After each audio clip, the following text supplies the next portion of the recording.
Hi everybody, Keith Best here, and in this video I'm going to take a look at the Magic Page settings screen.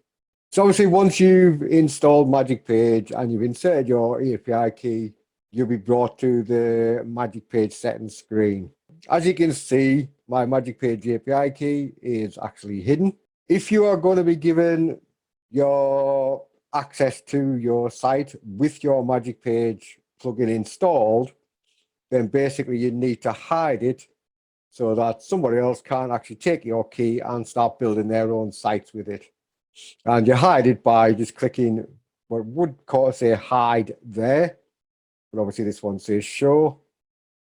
Now I can actually click that to show it because this is a single site license, which only works on this, so it doesn't really matter.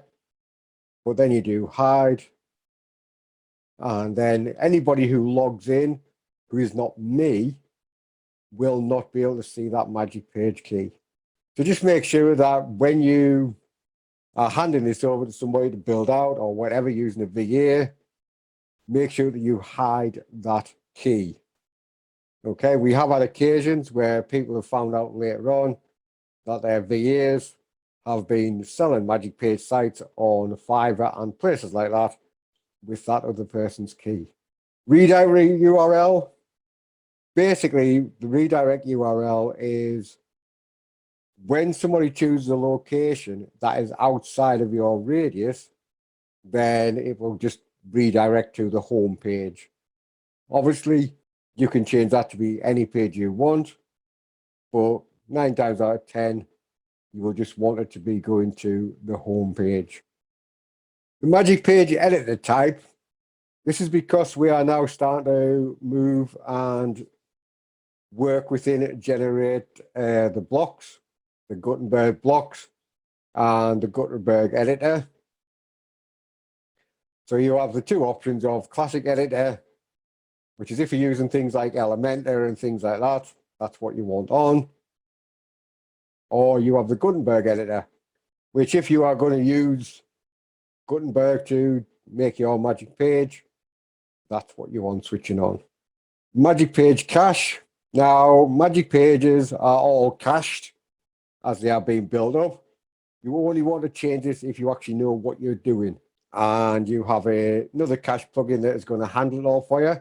Most people will need to leave this at enabled, because if you disable it, then the chances are your site is going to run extremely slowly, because none of your Magic Pages will be cached, and they will basically then end up taking a long time to load all of the time. XML sitemap. We've had a number of people who have wanted a sitemap created for a Magic Page plugin, for the pages especially, because none of the sitemaps did them. So we've put this option in. To use the XML sitemap, it's simply a case of click on the enable. As you can see, you get a full list of what's available. If you have other options other than like top page and post and home page and Magic Page, then you will need to make a decision as to whether you want them. Obviously, you do want your Magic pages to be in the sitemap. You will want pages to be in. You will want posts to be in if you are going to be doing posts. And obviously, you do want your home page to be in. Things like Elementor, you will have things like their templates and all sorts of things like that in. 9 times out of 10, you don't need them in. The only things you need in is these ones here. But then that is up to you, which one you put in. The URL to use is then down here. So basically you can copy and paste that and put it to wherever you want to put it to.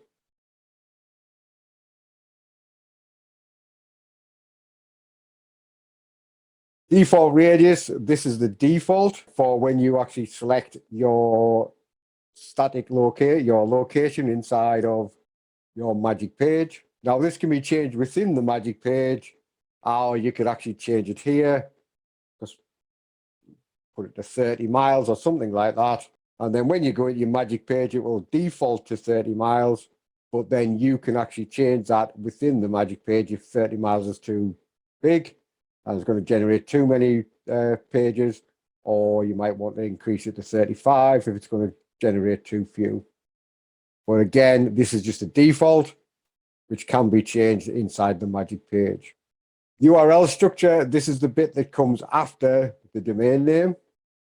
So you'll have, as this one is up here, mppdev.com.magicpagehost.com / it would say magic page / location. So in reality, some of the things what you would want to probably put in there is, as it's got there, it's got services, services or near me. If you haven't got your main keyword in your domain name, then you could put your main keyword in, because you could change it to like locksmith, or you could change it to plumber if you haven't got that in the domain name. Whatever it is, will you change it to that? I would say keep to just like sort of one, or something like, I'll actually spell something like emergency plumber. I wouldn't go down too far and do like emergency / plumber / whatever, because you're getting further and further away from the actual site. And the closer you are to the site, the more power it is given to that page. Google Maps API key is required if you want to have Google Maps on your site. Basically, I wouldn't use these anymore, purely simply because it's okay if you've got one site or two sites. But now that Google has actually started charging for use of their API, when you've got 50, 60, 100 sites, it can start to mount up very quickly when all your sites are getting traffic. If you do want to use a Google Maps API key, then you click on this link here, which takes you to this page, and you go through and you create your Google Maps API key. When creating the API key, I would select all APIs, because sometimes Google changes things and you'll find that your API key doesn't work, and then you have to go back in and adjust it because they've actually changed it. Again, it's not something I use, purely simply because I've got too many sites and it would cost us an arm and a leg to actually do it. We have code within the user guide at the bottom where you can use that, and you can get a Google map on there which will display without actually needing the API key.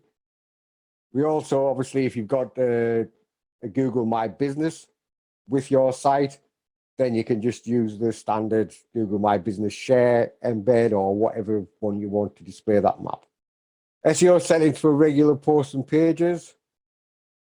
Now, this one really wants to be on, unless you decide that you don't want to use SEO settings on any of your posts and pages and want to use a third party.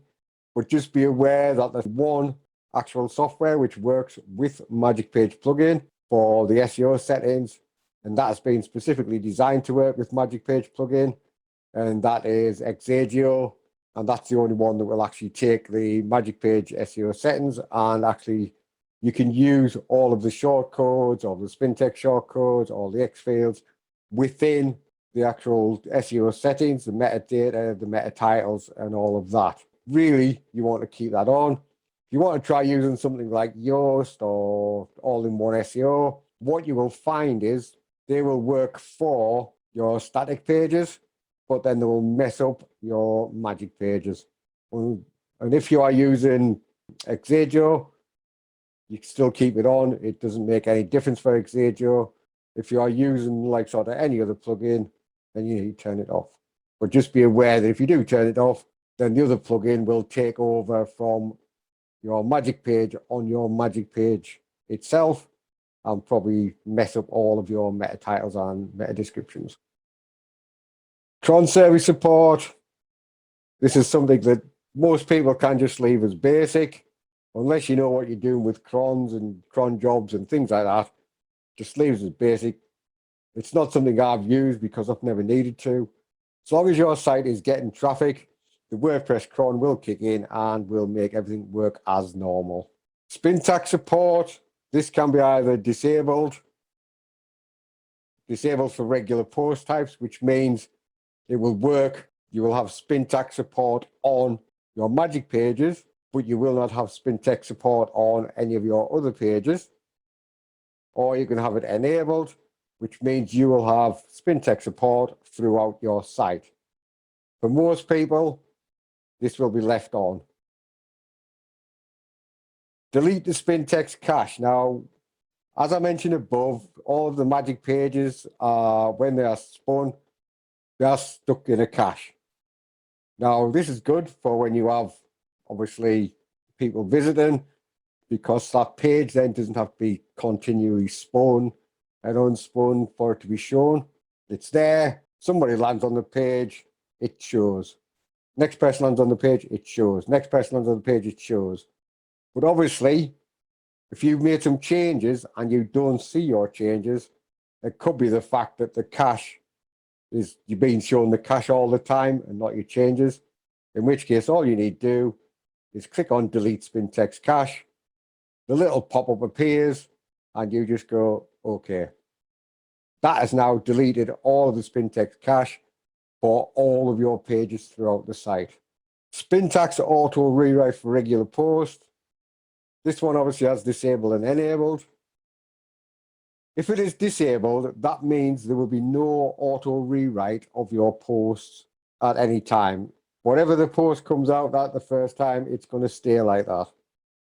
However, if you set it to enabled, that will mean that when you set these options down here, so you can go like 1 week, 2 weeks, 3 weeks, every month, 2 months, 3 months, and then you can have like how much coverage you want and how much of the posts.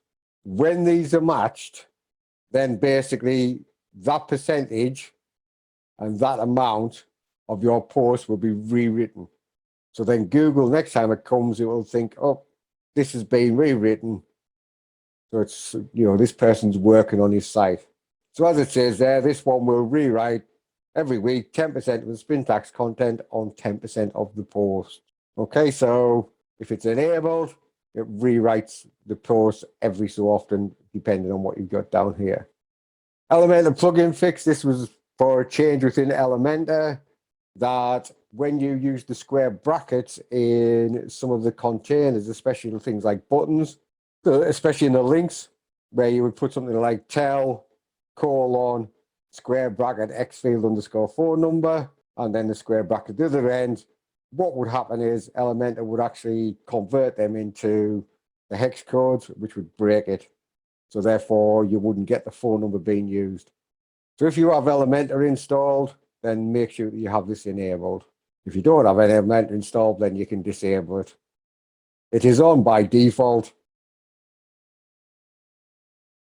So over on this side of the actual settings page, obviously you've got your version number up here.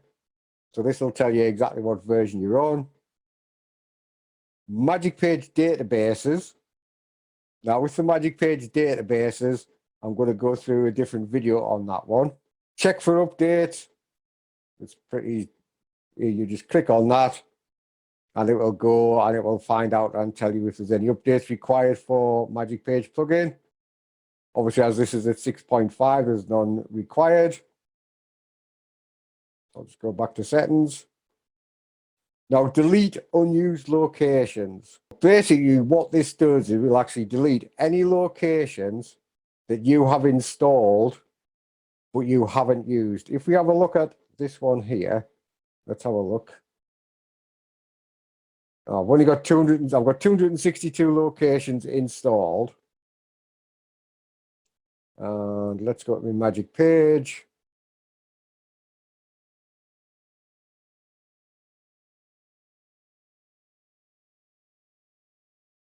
And I've got 164 locations actually in use.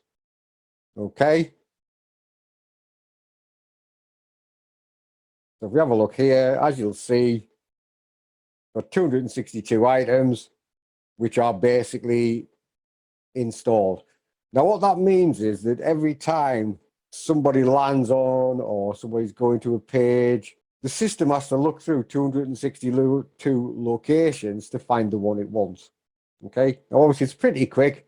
But if we can help it out, because obviously you might have 1,000 in, you might have 10,000 in, depends on what you've done, what database you've installed, whether you've used filters or any of that sort of thing will depend on how many of these you've got. But what we can do to speed things up a bit is get rid of those that are not being used. So you go to settings and you just do delete unused locations. Just confirm you want to delete them. And then it goes away and actually deletes all of the locations for you. Obviously, it takes a little bit of time to do, but there it's done, and it's deleted 98 unused locations. If I now go back to locations, I've now got 164 which are actually installed.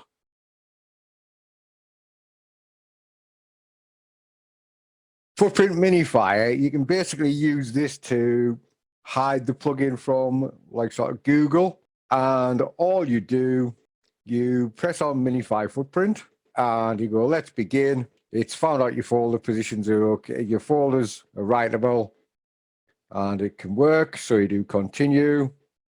Now you change the name of the plugin folder to whatever you want.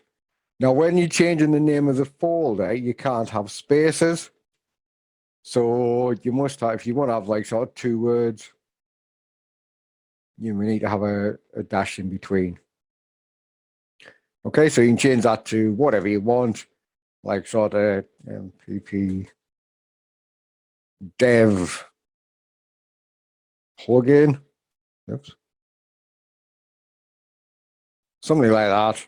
And then your post name, again, this can be anything what you want, and you just do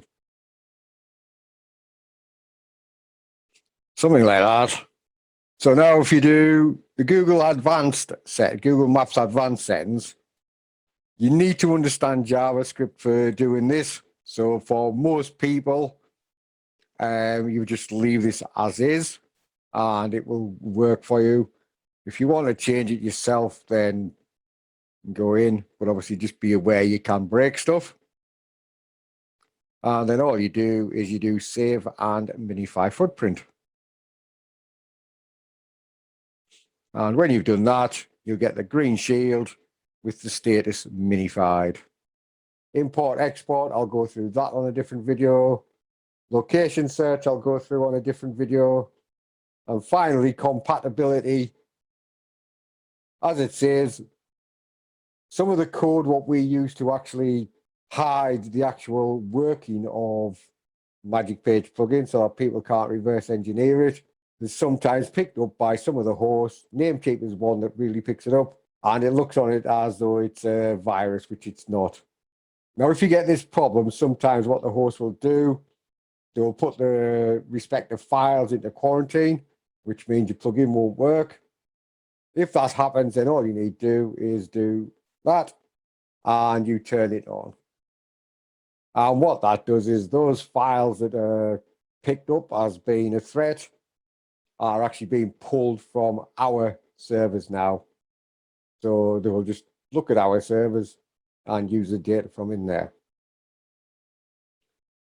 So that is the Magic Page settings page for version 6.5. Hope that was useful. Catch you on the next video. Bye.